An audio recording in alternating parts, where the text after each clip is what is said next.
La doctora no solamente terminó su charla, sino que cerró el evento, así que nada, espero que se puedan eh, meterse otra vez en la charla y vamos a ver si el doctor Dotto está por allí. A ver, Jorge, si podés. No, lo que pasa es que yo le estaba diciendo que la doctora se retiró y sin querer cerró la charla. Espero que se puedan ir metiendo otra vez en el evento. La doctora al irse sin querer cerró la charla. Eh, Natalia, ¿estamos? ¿Te podrás comunicar con el doctor Dotto para decirle que vuelva a conectarse, por favor? Así él presenta los próximos, a ver si él puede presentar a los próximos oradores, que son la doctora María Eugenia Acevedo y la doctora Estefanía Saksuk. Hola Estefanía, ¿cómo te va? Hola, ¿cómo le va, doctor? Muy bien, ¿cómo estás? Estoy Bien, todo esperando a muy ver bien. si puede entrar el doctor Dotto para que te presente, A ver, la pero escribí. a ver si Dotto puede. Decirle que la doctora imagenóloga cuando salió cerró la sesión, ¿sabes? Sin querer, y entonces nos sacó a todos de golpe.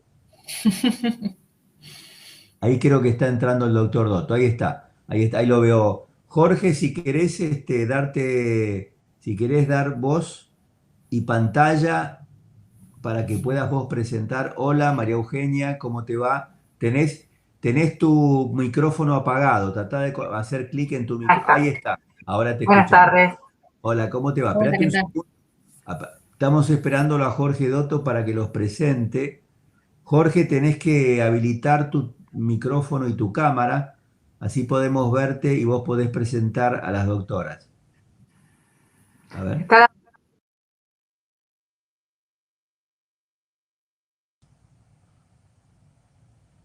a ver si el doctor Dotto está. está la Natalia, doctora también. ¿cómo? Que está la doctora Maki. También está la doctora Maki, exactamente. Están todas menos el doctor Dotto.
Liliana, ¿podés habilitar tu...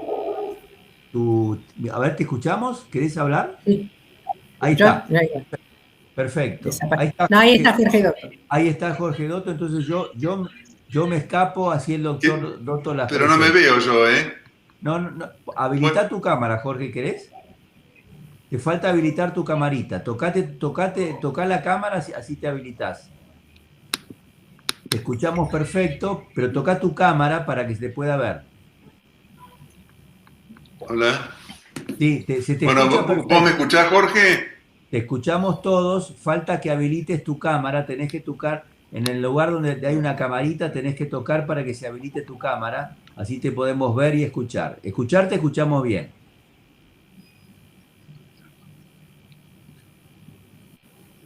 Bueno, yo voy a irme para permitir que vos puedas entrar. Esperá que me voy yo y te dejo con tus colegas para que las presentes. Hasta luego. Hasta luego. Hola Aló. Liliana, ¿qué tal? ¿Me Hola. escuchás? Yo sí, perfecto. Apretá la camarita que está debajo, que la tenés que tener en rojo, ponela en verde.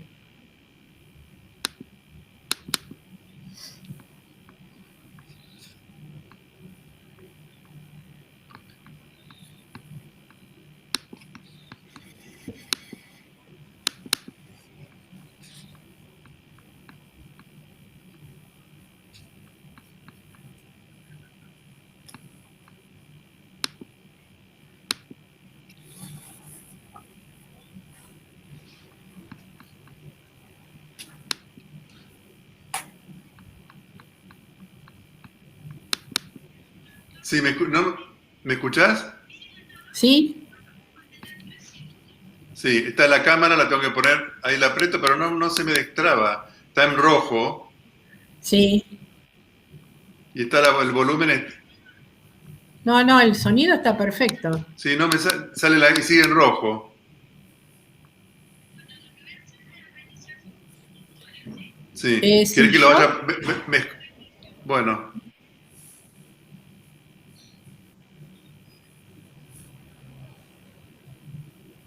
ahora desapareció del todo.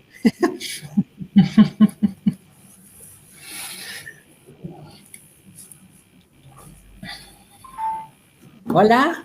Hola, Natalia. ¿Cómo? Ah, bueno, perfecto. Pero nosotros no tocamos nada. Bueno, perfecto. Hasta luego.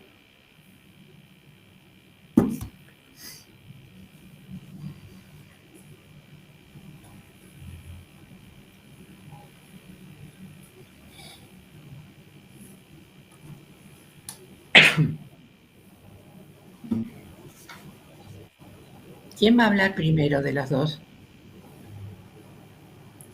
Entiendo que yo hablaba en el medio. De hecho, está grabada Ah, la charla. entonces empezás vos, María Eugenia. No te Ahí escucho, ¿eh? Ahora desapareciste. estás puesto, María Eugenia, María Eugenia, tenés puesto tu micrófono apagado. Ponelo para que se te habilite el micrófono. Ahora Se sí. apagan, Ok, se apagan ahora los sí. micrófonos, no lo quieren Ahora, escuchar. ahora, ahora sí. Liliana, si vos querés, coordiná vos, como Doto no puede entrar, coordiná vos para, digamos Bueno, que, para dale, empezar, para empezar. perfecto.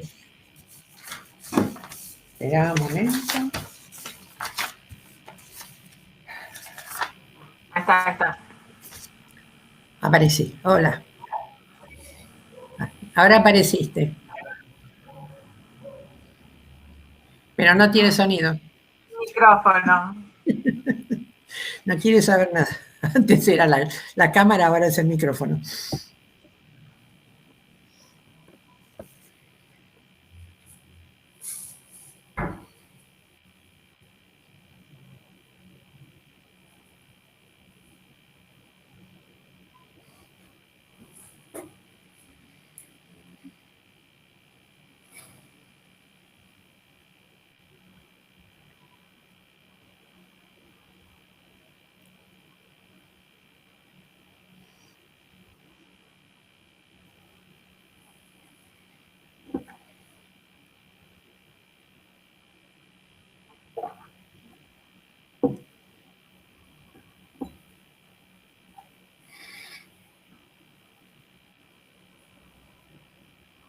en rojo. A ver si están activando. Ahí está, Bueno, doctor. perdón la desconexión. Para mí es un placer presentar a la doctora Liliana Maki, que fue profesora titular de la Cátedra de Anatomía Patológica. Fue No, patológica no, profesora normal. de anatomía, perdón. Yo fui de patología. Y fue además jefa del servicio de obstetricia del Hospital Rivadavia, que yo quiero mucho, y terminó su carrera como directora del mismo hospital. y va a presentar a todas las panelistas, ¿no es cierto? Que va a ser un placer escucharlas. Yo tengo problema con la conexión, estoy acá en el sanatorio, a veces baja y me desconecto, pero trato de conectarme a último momento para volver a estar con ustedes. Les mando un beso grande a todas y nos estamos al tanto. ¿Cómo no? Bueno, entonces... Vos, Liliana, le presentás a todas las panelistas y están.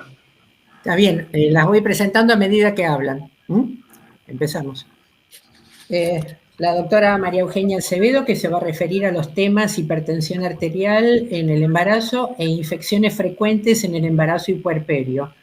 Hizo su residencia en tocoginecología en el Hospital Rivadavia y actualmente es la jefa de sección alto riesgo del servicio de obstetricia del mismo hospital.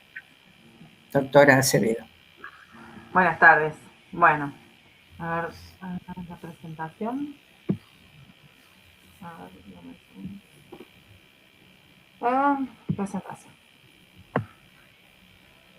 Ay. Ahí estamos compartiendo. Bueno, fundamentalmente hablar de la importancia de la hipertensión en el embarazo hace pensar que como primera medida tenemos que tener en cuenta los cambios fisiológicos que se presentan habitualmente desde el primer trimestre, como el aumento de los estrógenos, la progesterona y la relaxina, que inducen una vasodilatación sistémica periférica. Esto afecta el sistema renina, angiotensina, aldosterona, que aumenta una recaptación de sodio y agua, aumentando el volumen plasmático.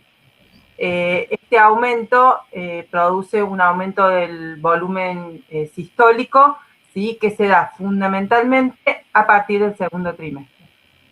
Como consecuencia de la vasodilatación periférica, las pacientes embarazadas suelen tener taquicardia fisiológica, ¿sí? Y también se produce por la retención de sodio y agua una hemodilución, ¿sí?, y una anemia fisiológica que aumenta el gasto cardíaco.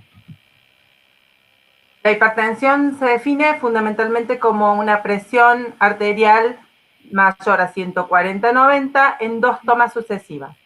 Esto a tener en cuenta que la paciente debería estar por lo menos 15 minutos en reposo, después de 30 minutos de haberse alimentado, haber hecho ejercicio, y la toma de la presión en las embarazadas tiene que ver con que debe estar o sentada o de pie, ¿sí? Lo ideal siempre es tomarlo en ambos brazos, pero se toma como referencia la presión más baja y que se repita esta presión en el mismo brazo.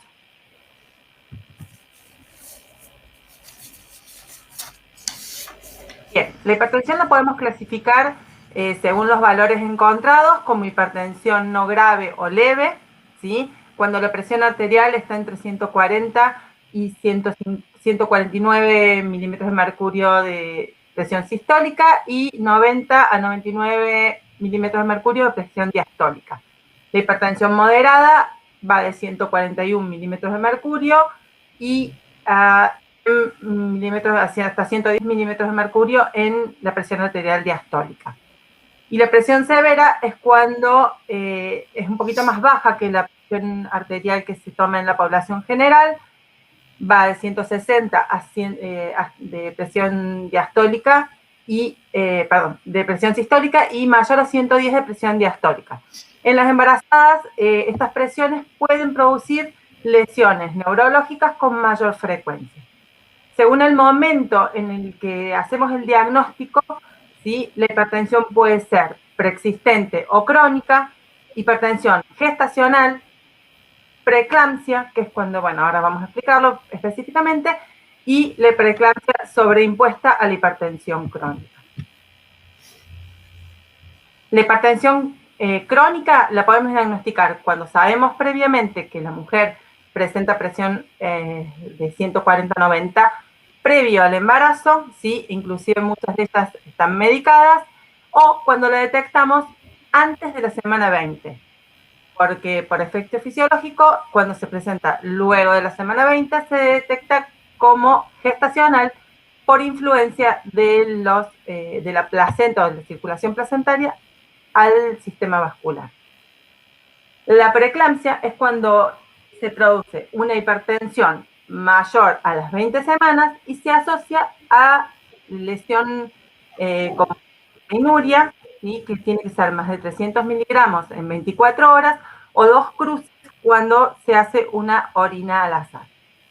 Esto nos muestra lesión de órganos blancos de la presión, produciendo lesión renal, ¿sí? Cuando la creatinina es mayor a 90, hay a veces compromiso hepático con aumento de las transaminasas, conocido dolor a nivel epigástrico o hepático, ¿sí? Alteraciones neurológicas también pueden estar asociadas, eclampsia, que son la presencia de convulsiones, alteraciones de la conciencia, en general son pacientes que están aletargados, ceguera transitoria, accidente cerebrovascular, clonus, cefaleas intensas, escotomas o fosfenos. Estos signos son de mal pronóstico porque nos habla de una afectación neurológica, ¿sí? Del efecto de la presión. Alteraciones hematológicas también pueden estar asociadas, como plaquetopenia o coagulación intravascular diseminada o hemólisis. Esto asociado a un estado grave que se llama síndrome de Hell, que eso se presenta como una urgencia en obstetricia. Esto nos habla también, podemos detectarlo a la preeclampsia con disfunción a nivel placentario, produciendo una restricción de crecimiento intrauterino, ¿sí?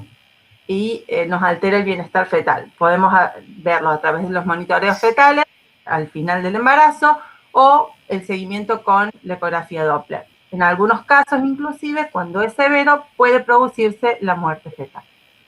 La preeclampsia grave, nosotros hablamos de la preeclampsia que tiene una alteración mayor, una proteinuria mayor a 5 gramos, estamos en presencia de una urgencia, muchas veces, y se debe finalizar el embarazo. La hipertensión crónica con una preeclampsia sobreimpuesta nos habla de que este tipo de pacientes, que son hipertensas crónicas y están bajo seguimiento, empiezan a presentar sintomatología asociada a la de la preeclampsia.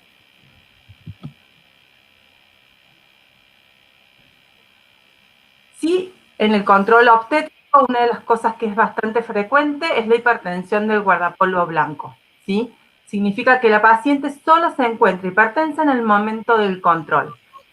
Para mejorar el diagnóstico, muchas veces lo que se suele indicar son monitoreos ambulatorios de presión arterial antes de hacer el diagnóstico definitivo de la presión en el embarazo. Existen estudios internacionales como el estudio CHIPS que habla de lo que el monitoreo ambulatorio de la presión arterial, ¿sí? Con un seguimiento estricto de una paciente nos puede determinar si existe o no hipertensión de guardapolvo blanco o hipertensión gestacional o previa al embarazo y nos genera un mayor control de la paciente y una mejor evolución de obstétrica del feto y de la madre. En pacientes que están en edad fértil, una de las cosas que tenemos que tener en cuenta, ¿sí? Es que no sea una hipertensión secundaria, ¿sí? Las enfermedades renales crónicas, que bueno, no son tan frecuentes en las jóvenes, pero podrían existir, un hiperaldosteronismo, las enfermedades renovasculares, las apneas obstructivas del sueño cuando tenemos pacientes hiperobesas, un síndrome de Cushing en pacientes tratadas con corticoides, fundamentalmente altas dosis, el feocromocitoma, el hipertiroidismo, ¿sí? Y las enfermedades reumatológicas que se ven agravadas, ¿sí? Siempre ante un embarazo. La coartación de aorta nos daría como diagnóstico diferencial que la hipertensión generalmente se genera en uno de ambos miembros, ¿sí? Pero bueno, es una de las cosas que tenemos que tener en cuenta si tomamos la presión en forma unilateral. Todos estos cuadros, ¿sí? Son de difícil manejo durante el embarazo, ¿sí? Y a su vez tenemos tenemos mayores complicaciones materno-fetales, más signos de preeclampsia, ¿sí? Y sufrimiento agudo.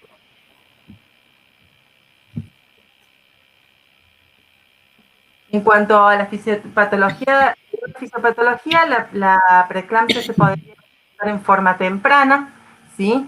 Entre la semana 20 y 34, y está asociada a una alteración de la placentación a nivel de invasión del citotrofoblasto a las arterias espiraladas, ¿sí? Lo que genera una alteración, una hipoxia placentaria, ¿sí? Y predispone a una agregación plaquetaria.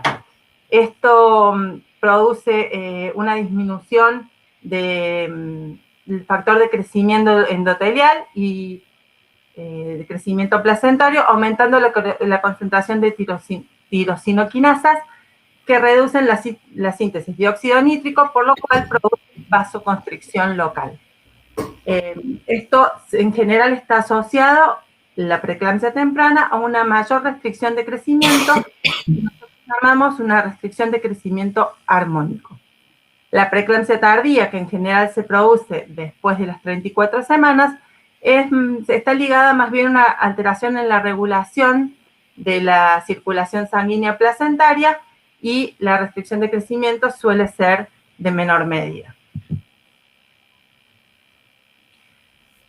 Muchos de los controles de estas pacientes y en forma preventiva puede ser la utilización del monitoreo, el mapa, ¿sí?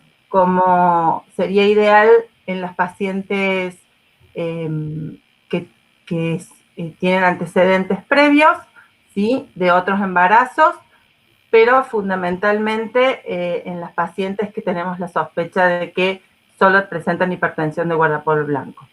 En las pacientes, en las pacientes que han sido estudiadas con monitoreo como mapa, se ha detectado en forma precoz en el primer trimestre la asociación con hipertensión nocturna. Así que por ahí son de difícil manejo si solo hiciéramos un monitoreo de presión ambulatoria. En cuanto al tratamiento, es bastante controvertido el hecho de cuándo es el momento de tratar. En general, los estudios dicen que las hipertensiones moderadas o severas con tratamiento tienen una mejor evolución. El tratamiento se puede presentar ante la urgencia o puede presentarse ante síntomas moderados en forma ambulatoria. La indicación en general de la urgencia es el uso de la betalol, ¿sí? Endovenoso, de 10 a 20 miligramos en bolo, y luego con controles cada 5 a 10 minutos. Podríamos continuar con un tratamiento de entre 20 y 80 miligramos cada 30 minutos con un máximo de 300 miligramos por día. O una infusión continua de 2 miligramos minuto en 24 horas. El tratamiento, una vez que se normaliza la presión, el tratamiento podría continuar con la betalorolán de 200 a 2.400 miligramos por día, en dosis que van de 8 a 6 horas. Hidralazina, bueno, es bastante controvertida la hidralazina, porque más allá de que es de manejo endovenoso y se utiliza mucho para la urgencia, genera habitualmente hipotensión severa y una hipertensión de rebote. Algo que es muy importante es que el descenso de la presión no debe ser a nivel diastólico menor a 80 miligramos de mercurio. ¿Por qué? Porque esto disminuiría el flujo placentario, afectando al feto y produciendo, en algunos casos, si fuese muy abrupta, la muerte fetal.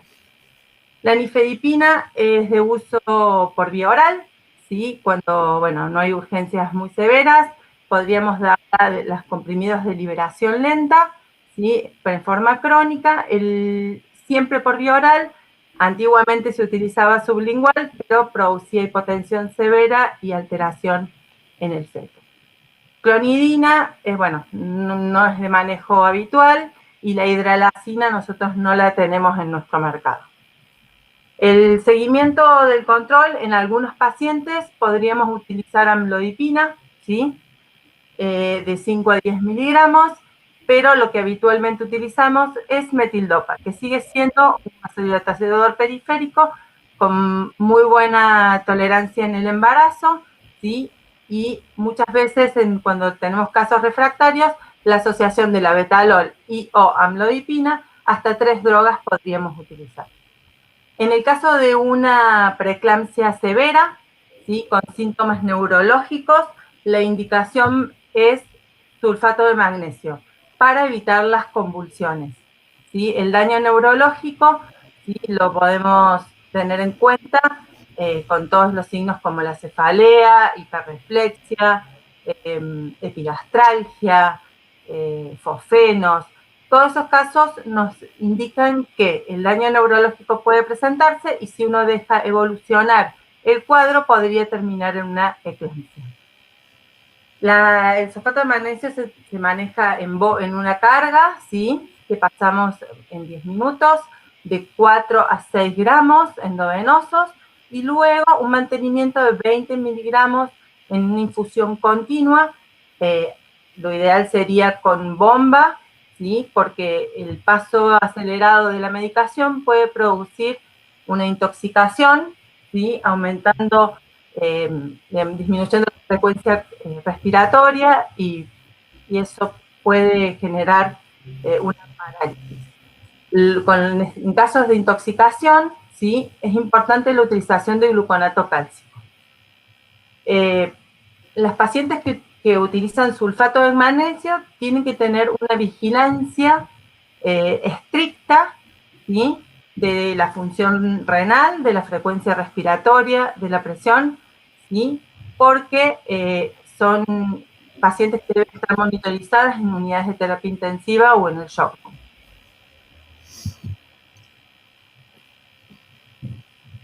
Existen otros medicamentos que son bastante controvertidos, que bueno, en Argentina no se utilizan, pero en algunos lugares como Estados Unidos se utilizan los diuréticos triacídicos como una segunda línea en la hipertensión no grave, y no lo recomiendan las sociedades europeas y nosotros en Argentina no lo usamos.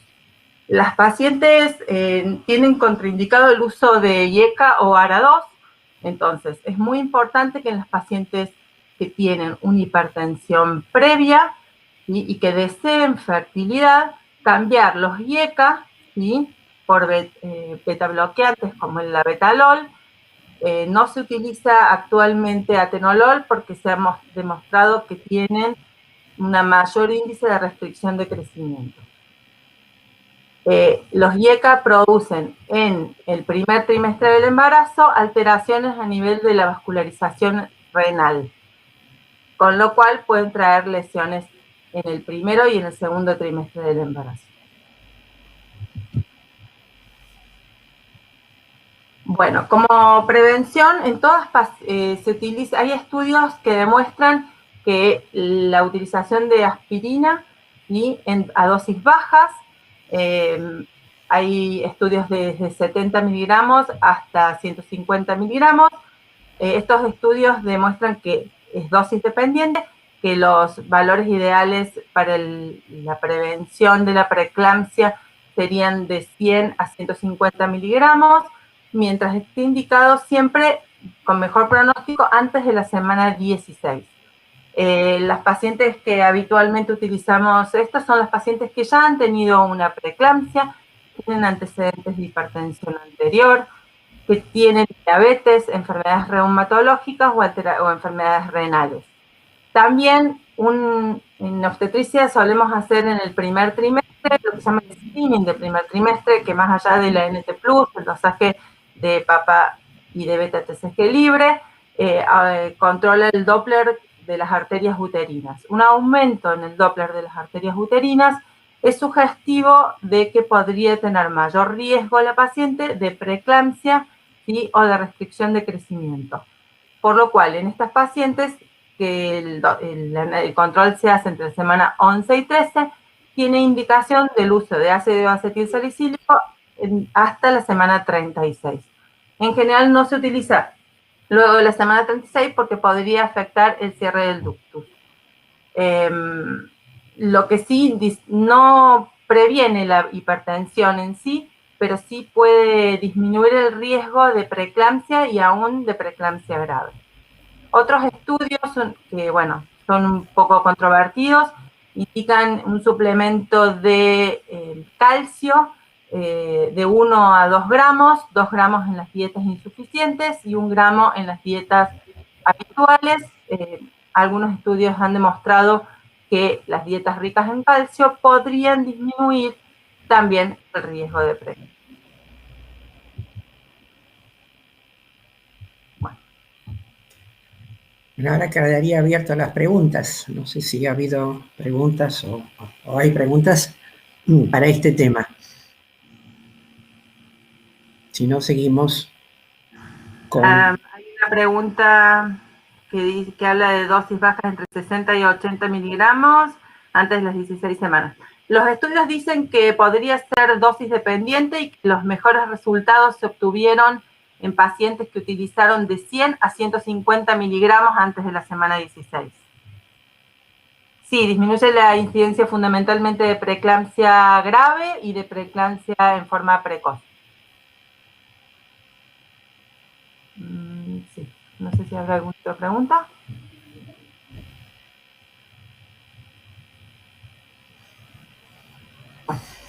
Si no, entonces pasarías al tema infecciones frecuentes en el embarazo. El ácido diurético preguntaba de que no utilizamos nosotros actualmente. Los anticonvulsivantes como benzodiazepina, no, se utiliza sulfato de magnesio. Las benzodiazepinas no se utilizan como primer tratamiento de la eclampsia o la preeclampsia. Después, ¿cuál es Hay otra pregunta más. De solicitar en las pacientes que uno sospecha que puedan tener el mapa, lo usamos en el primer trimestre en las pacientes con antecedentes de preeclampsia, en las pacientes que tenemos sospecha de que tengan una hipertensión del guardapolvo blanco más allá de que tengan controles, o en las pacientes que tienen historia familiar de presión o preeclampsia. ¿Cuál es la indicación? El monitoreo ambulatorio de la presión nos permite a nosotros hacer un control, que la paciente pueda hacer los registros y nosotros tener una situación de alarma que ante cualquier, uno nos hace un control más frecuente. Los controles más frecuentes han demostrado que existe menor riesgo para la salud materno-fetal, que tienen mejor pronóstico los embarazos, que llegan a un mayor cantidad de término y con menor peso, y con mejor peso, perdón. El screening o el Doppler de las arterias uterinas, lo ideal sería hacerlo en todas las mujeres. Actualmente en Argentina tiene indicación en todas las pacientes con antecedentes previos, con mayores de 35 años. ¿Por qué? Porque la incidencia de hipertensión se da fundamentalmente en las mayores de 35 años, aunque vemos que la hipertensión también se da en mayor frecuencia en las pacientes menores a 20 años. En ese caso podría ser por la inmadurez todavía del sistema vascular a nivel uterino. También se produce mayor restricción de crecimiento intrauterino en este tipo de pacientes.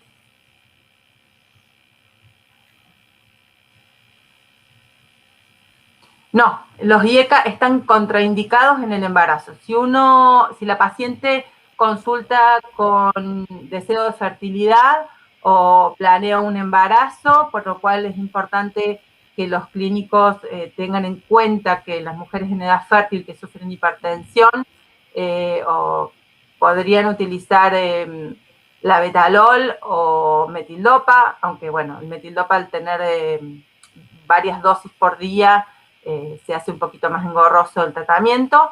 En caso de detectar un embarazo en una paciente que está utilizando IECA o ARA2, es importante la suspensión de ese tipo de antihipertensivo y el cambio por metildopa o la betalol o amlodipino.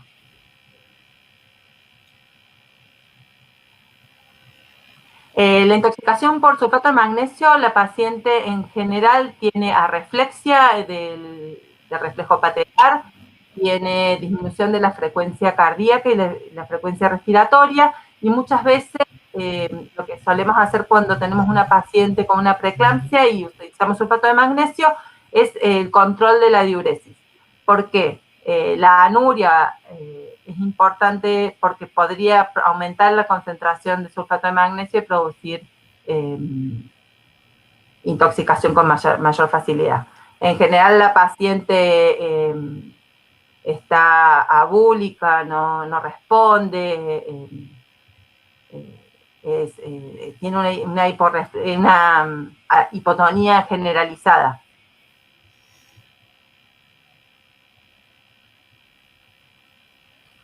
El sulfato de magnesio se mantiene solo por 24 horas y después de eso, bueno, si la paciente requiere algún anticonvulsivante porque continúa con la lesión, ya el manejo lo hace en general el terapista o el neurólogo en el caso de poder contar con la interconsulta con uno de ellos.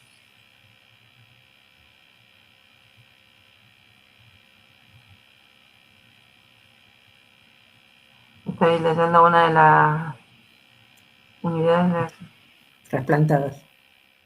En las pacientes trasplantadas. Bueno, en Argentina no hay, bueno, estamos teniendo pacientes jóvenes trasplantadas. El embarazo no, digamos, el embarazo no está indicado como cosa, pero en general las pacientes, como son jóvenes, pueden lograr embarazo. Hay que hacer un seguimiento muy estricto. En general, la inmunosupresión con corticoides no se suspende, ¿sí? Quizás algunos otros inmunomoduladores, ya que el embarazo es un inmunomodulador de por sí, hace que el seguimiento sea estricto. En general, desarrollan hipertensión, ¿sí? Con mayor frecuencia, por el mismo uso de corticoides a dosis altas. Hay que hacer un control estricto de las infecciones y un seguimiento continuo. Son las pacientes que sí van a requerir una antiagregación plaquetaria desde el comienzo del embarazo, y bueno, un seguimiento estricto y especial en el consultorio específicamente de alto riesgo.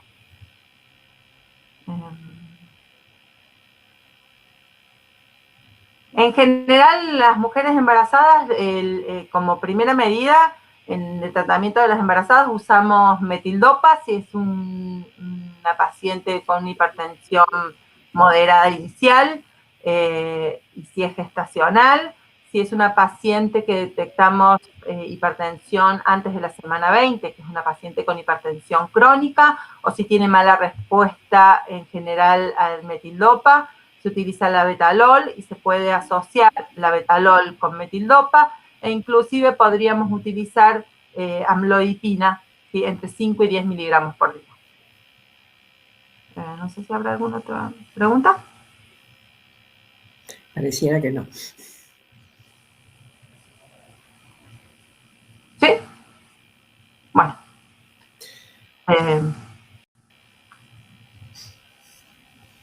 Bueno.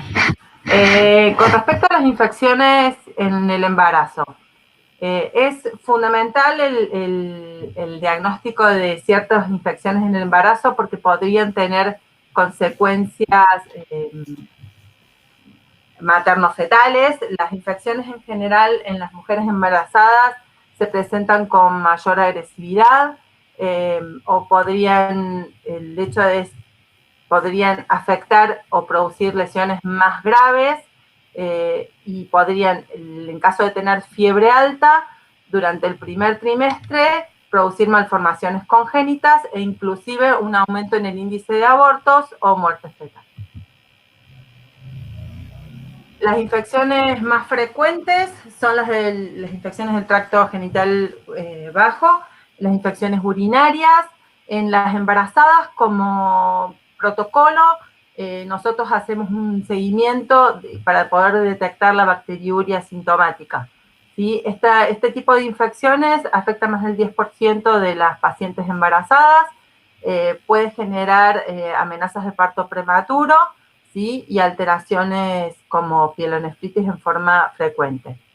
La bacteriuria sintomática se trata de detectar en los 3 trimestres del embarazo, con la solicitud de un urocultivo. En caso de encontrarla, se realiza el tratamiento similar a lo que sería una infección urinaria baja. Una infección urinaria baja o cistitis, ¿sí?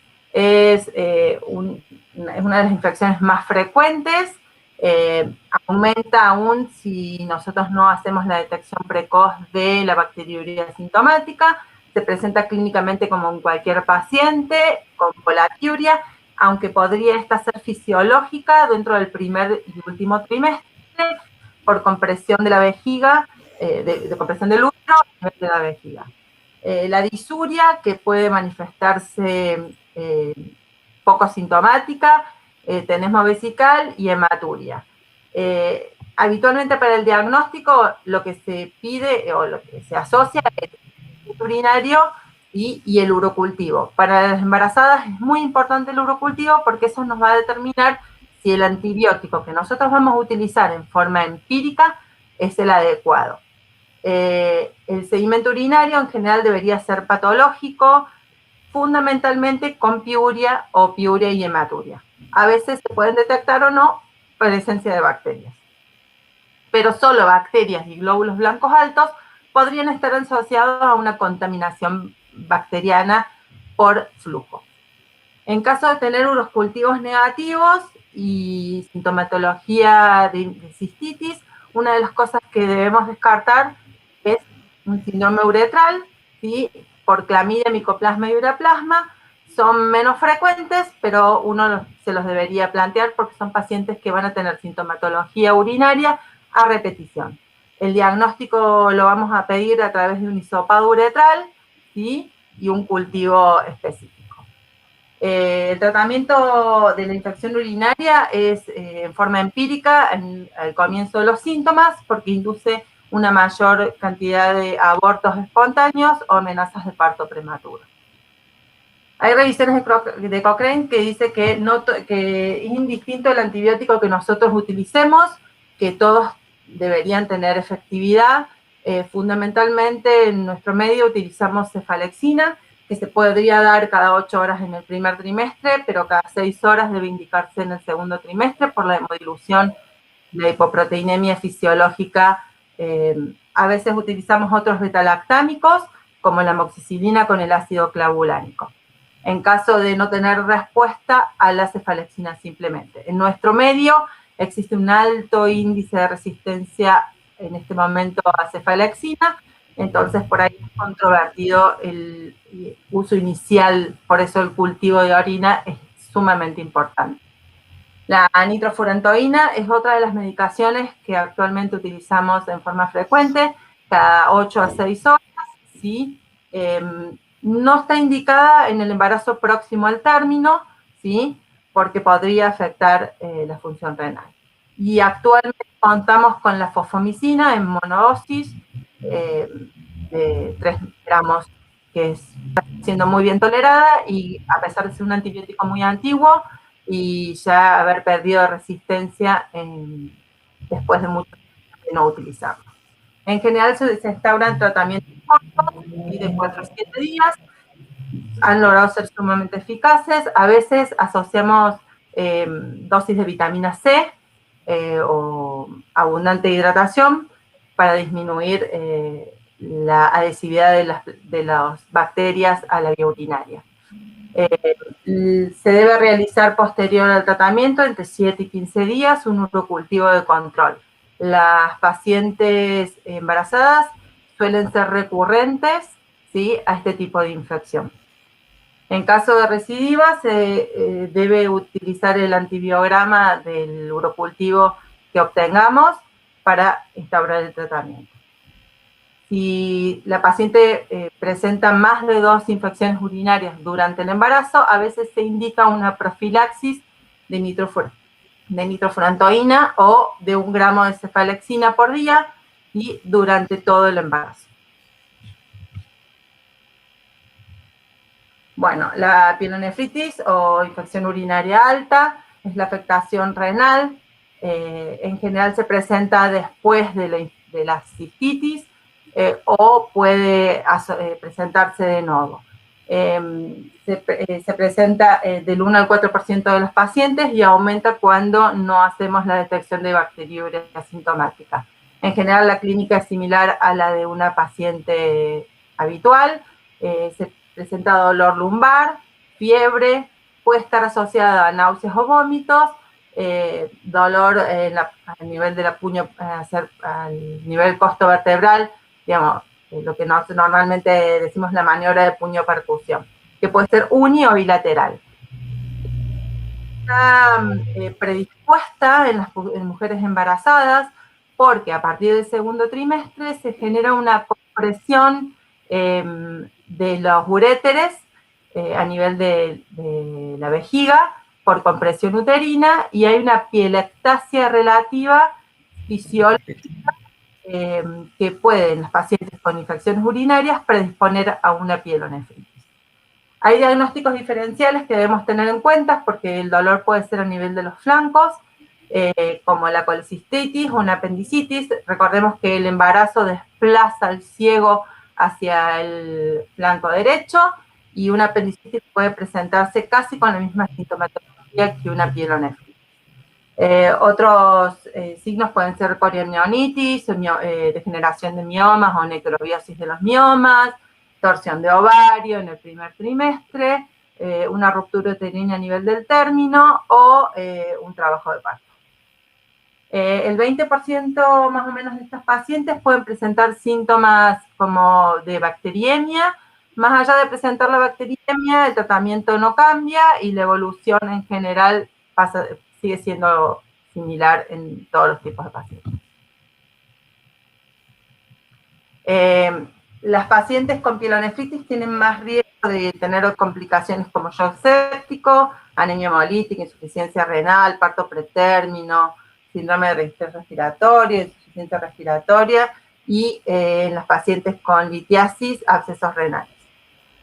Las pacientes cuando tienen síntomas de sepsis es importante la detección del hemocultivo, aunque no suelen ser positivos. Este tipo, la detección de una bacteria a nivel sistémico ampliaría el espectro antibiótico, o si podemos obtener la sensibilidad al antibiótico sería mucho mejor. En general, en las mujeres embarazadas, este tipo de patologías las manejamos con hospitalización y tratamiento antibiótico hasta endovenoso, hasta que se cumplan de 24 a 48 horas de la mejora de los síntomas. Después continúan tratamiento vía oral. En las embarazadas con alteración de renales previas, como un doble sistema urinario o litiasis renal, ¿sí? Son pacientes que van a tener un seguimiento mucho más estricto y van a tener a veces indicación de antibióticos en forma profiláctica. ¿Vale?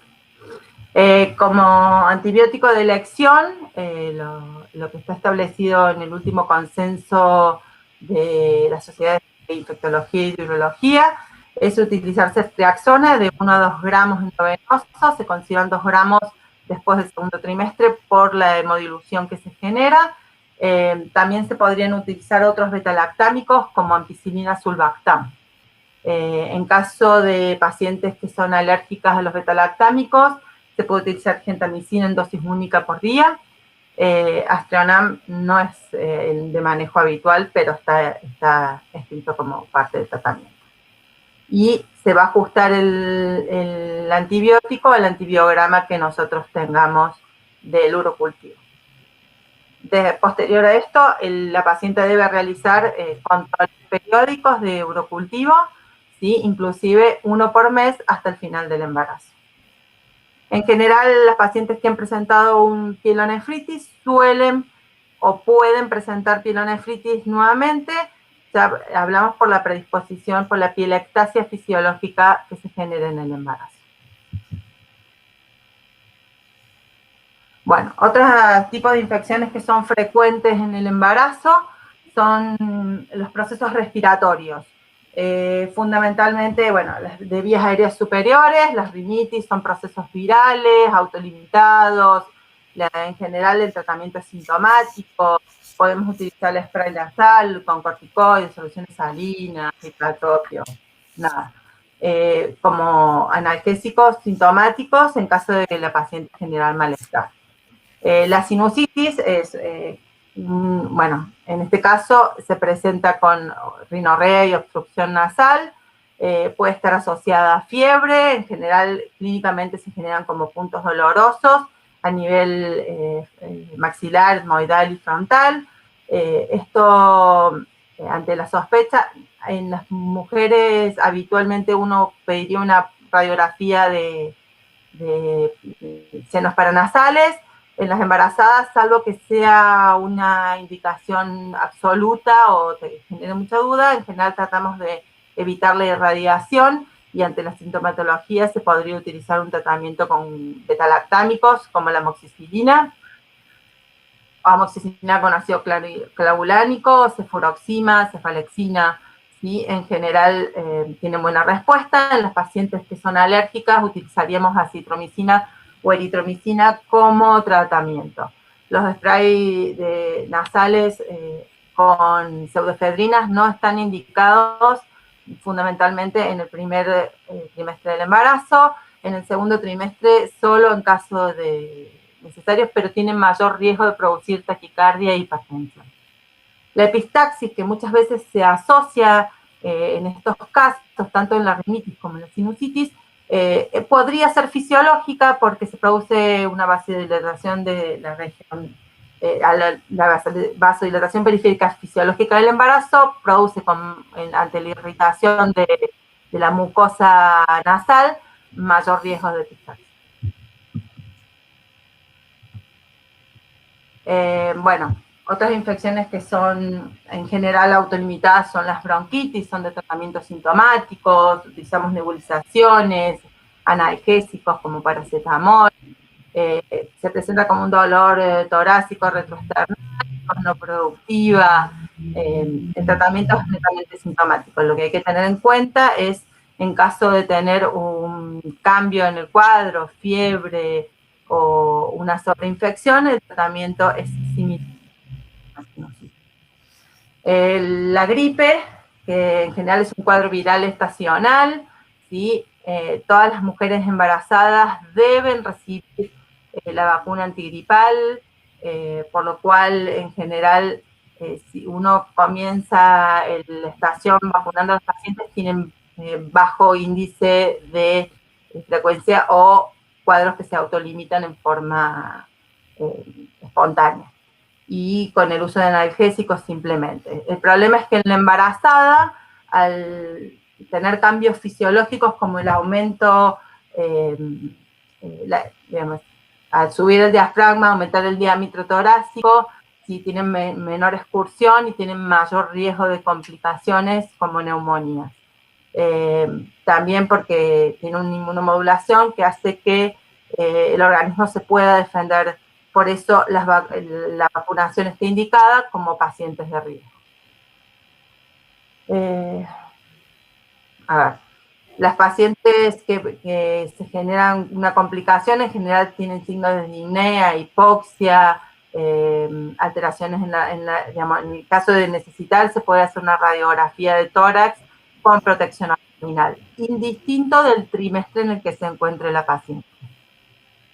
En general, bueno, los tratamientos son sintomáticos. Las infecciones más frecuentes por ahí son las neumonías, como consecuencia secundaria de un síndrome gripal o una neumonía de la comunidad. Se presentan clínicamente similares a lo que es la comunidad en general: fiebre, tos productiva, dolor en punta de costado, o dolor pleurítico, si uno los oculta presenta crepitancia. Y sí, en este tipo de pacientes, ante la sospecha, la realización de una radiografía de tórax, no así tanto, salvo que sea necesario una tomografía. En pacientes que tengan bacteriemias o signos de bacteriemias cultivos, un laboratorio general para ver el estado general de la paciente, ¿sí? Y en estas pacientes es importante evaluar por la fiebre, el estado de debilidad fetal, ¿sí? Cuando son embarazos pequeños, habitualmente usamos la ecografía. En el caso de un embarazo de término, aparte de la ecografía, normalmente hacemos un monitoreo fetal. El tratamiento es clásico, betalactámicos endovenosos como la ceftriaxona. También podemos usar en casos leves tratamiento con amoxicilina con ácido clavulánico. En las pacientes que son alérgicas, eritromicina, citromicina y eventualmente en forma endovenosa clindamicina. analgésicos como antipiréticos, lo que usamos habitualmente es paracetamol, pero en algunas poblaciones y cuando la fiebre es muy alta, el uso de dipirona en forma transitoria en la menor cantidad de tiempo posible. Tienen mayor riesgo por la hipoproteinemia y por la menor expulsión de bases a tener edema agudo de pulmón, porque cualquier proceso a nivel respiratorio puede aumentar la sobrecarga cardíaca. Estas pacientes tienen con mayor frecuencia parto pretérmino, ¿sí? Y en algunas de ellas pueden presentarse hasta cuadros de sepsis. Bueno, la vedette de la temporada, que es, bueno, el diagnóstico y el manejo de las pacientes embarazadas por COVID. Es un cuadro que en un principio se pensaba que afectaba poco a las embarazadas. Hoy se ve que la afectación de las embarazadas es muy variable, ¿sí? Es un síndrome respiratorio agudo. El embarazo, este proceso proinflamatorio que genera el virus a nivel sistémico y puede afectarlo produciendo un mayor riesgo de preeclampsia, ¿sí? Y agrava el cuadro muchas veces el hecho de que el embarazo sea de mayor a la semana 20 por la disminución del volumen respiratorio. La clínica es muy variable, se presenta similar al resto de los pacientes, pero en los pacientes embarazadas es muy importante la presencia de anticoagulación. Ahora, porque el embarazo ya es un estado procoagulante de por sí, con una vasodilatación, y el COVID, al generar una alteración endotelial procoagulante también, profilácticamente las mujeres embarazadas deberían recibir un anticoagulante, por lo cual muchas veces para el tratamiento y el aislamiento social nosotros hacemos internación de la embarazada después de la semana 20. A las pacientes se les puede realizar radiografía de tórax con protección abdominal igual que en la neumonía sin ningún problema. Los laboratorios, ahora les mostramos, más frecuentemente utilizados por la Sociedad de Terapia Intensiva Argentina. El último consenso hablaba del hemograma, del perfil de leucemia, de la función renal, el hepatograma, el dímero D, un dímero D que sea mayor a 500, tiene indicación de anticoagulación, la ferritina como proceso inflamatorio, pero en general las pacientes evolucionan a cuadros leves. Algunas de ellas, las que presentan cuadros severos, están más asociadas con una restricción de crecimiento, con un parto pretérmino, con muertes fetales, esos son los últimos estudios, aunque todavía los estudios tienen datos inciertos porque, bueno, fueron datos del 2020, comienzos del 2021. Dice que, bueno, algunos datos no son muy fehacientes. Esto habla de que todavía es una infección y la afectación fetal y de la evolución del embarazo puede no ser muy certera. Pero bueno, lo que se vio hasta ahora es que en las embarazadas graves de COVID, bueno, un aumento de la preeclampsia, el parto pretérmino, mayor incidencia de niños con internación en unidad de terapia intensiva neonatal, algunas muertes fetales y bajo peso al nacer. Esto justamente por la activación protrombótica, ¿sí? Y la afectación del flujo placental. Otras enfermedades que por ahí podrían tener afectación del embarazo y que son de importancia, fundamentalmente en obstetricia, son las habitualmente llamadas TORCH, toxoplasmosis, rubiola, citomegalovirus, parvovirus, sífilis y listeriosis. Algunas de ellas son más de diagnóstico por laboratorio y de seguimiento tienen poca clínica. Dentro de las clínicas que son importantes y que, digamos, considero que por ahí deberían saber todos los médicos de asistencia general, son que pueden tenerse en cuenta, son varicela. ¿Sí? La mayoría de las pacientes están vacunadas o han cursado varicela durante el embarazo, durante la infancia, y tenían anticuerpos, pero existe un porcentaje de pacientes que no están vacunadas y que pueden presentarse como un cuadro respiratorio, fundamentalmente, y días después, bueno, el exantema que presenta pápulas, ampollas e úlceras y costras, bueno, ya sabemos claro. Lo más importante es que en la embarazada el cuadro puede ser mucho más grave, puede ser con mayor incidencia la neumonía, ¿sí? Y es importante en el momento del embarazo en que aparece. La clínica es fundamental, después se hace la PCR para el diagnóstico, pero lo más importante es en el momento de la presentación, ¿sí? En el caso de las pacientes, cuando es en el primer trimestre, podría haber alteraciones fetales, pero si fuese necesario, se puede utilizar en caso de neumonía o de casos graves de exantema, aciclovir, ¿sí? Como tratamiento. En el embarazo de término, la incidencia es mucho más alta del contagio y puede tener una afectación fetal, por lo cual a veces, si es posible, se genera al término, se trata de posponer el embarazo y para generar anticuerpos que se generan habitualmente luego de los 7 días. Y en caso de que la paciente tuviese un contacto y no tuviera inmunización, se podría utilizar hasta dentro de los 4 días una gamma globulina hiperinmune, ¿sí? Como, digamos, más que todo porque pueden hacer una consulta más clínica que con el obstetra en el caso de presentar exantemas o cosas, no lo asocian netamente al embarazo. Así que eso me pareció que era fundamental.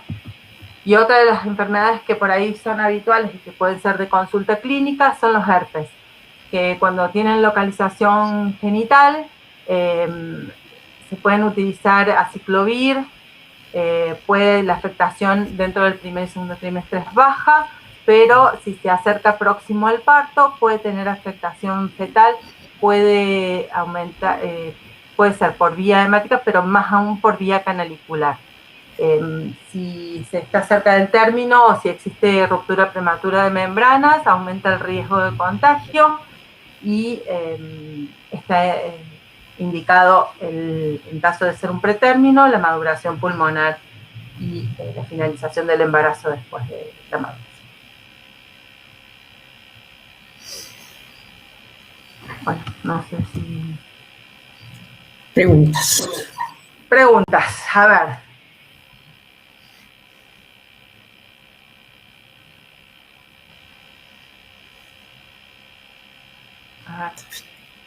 Se fue mucho. Las bacteriurias asintomáticas en general, a ver, si uno no dice que si las bacteriurias, muchos obstetras no decidan no tratarlas. En general nos habla de presencia de bacterias y ante la inmunosupresión que normalmente se genera en el embarazo, la indicación es tratarlas. Si el obstetra decide no hacerlo, correrá él con la responsabilidad de si sucediese alguna complicación. Pero la indicación es, por eso buscamos a través del cultivo de orina en pacientes asintomáticas en el primero, en el segundo y en el tercer trimestre, este tipo de cuadros para evitar las complicaciones a futuro. En realidad siempre se indica tratamiento en caso de bacteriuria asintomática, teniendo en cuenta... la amoxicilina clavulánico, si tenemos resistencia a la cefalexina, podría tener también resistencia cruzada con amoxicilina. En caso últimamente lo que estamos haciendo como primer tratamiento es indicar nitrofurantoína o